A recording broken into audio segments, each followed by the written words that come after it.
আসসালামু আলাইকুম আপু ভাইয়ারা। আপু ভাইয়ারা আজকে কি বানাইতেছি দেখেন গো। আপনারা আপু আজকে কি বানাইতেছি আপনারা না দেখায় বানাইতে পারি কন তো আপনারা আপু। এই যে এই জায়গায় আছে, এই মারামারি লাগে না, এই দিকটা লাগ গিয়াও যাইতেছে গা ফুলাফি নেই।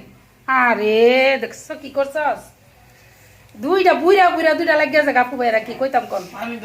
বিজয় রাখছি এদিকটা ভিডিও করতেছি, এদিকটা দিছে ধাক্কা দা পালাইয়া নো ভাই বইনে আমার বুইরা দুইটা সাবাব আর সাইবাই। এদিকটা দেখেন এই যে আপু ভাইয়ারা চিংড়ি শুটকি, এটি কিন্তু চিংড়ি মাছের শুটকি, ওই জন্য সাবাবের আপুর দিয়ে আনাইছি। এখন পানি দিয়ে রাখছি কারণ এর মধ্যে ময়লা চলে থাকবো, ভালো করে এটা ধুমু হনে ওই জন্য যাইকে যাইকে সুন্দর করে একদম ক্লিন কইরা এরপরে শুকামু, সুতি একটা নেকড়া দিয়ে এটা মুছমু, চাপদা চাপদা চাপদা চাপদা মুচ্ছা এরপরে এটা তেলে বাজমু, বাইজা বানামু।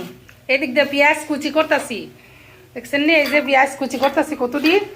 এখন পেঁয়াজ সস্তা, রসুনও সস্তা, খালি কতটি মনে করেন যে কারেন্ট মরিচ আনবেন এরকম আপনার রাপুর মতো কারেন্ট মরিচ দিয়া বাইজা সব কিছু বেরাস্তা বাইজা এটিরে ভাইজা একদম মাইখা মুখা বানাইয়া বইমো বইরা থুয়া দেন আপু ভাইয়েরা, এটি খাইতে ভাল লাগে গরম ভাতের সাথে।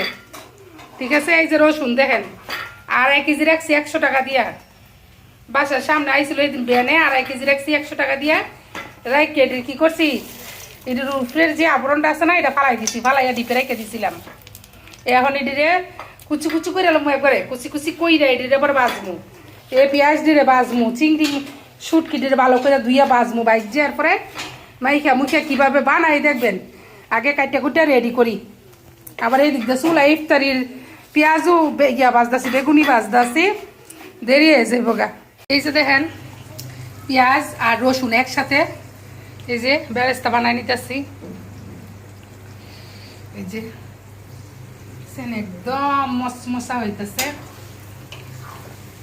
আর এদিক দিয়ে ভাজতেছি, এই যে এদিকে এই শুটকিগুলা চিংড়ি শুটকিগুলা একদম কসলাইয়া কসলাইয়া লবণ দিয়ে মাইখা ভালো করে বাইরে ধুইয়া লইছি। এখন এটি ভাজা হইলে এরপরে চিংড়ি শুটকিগুলা ভাজবো।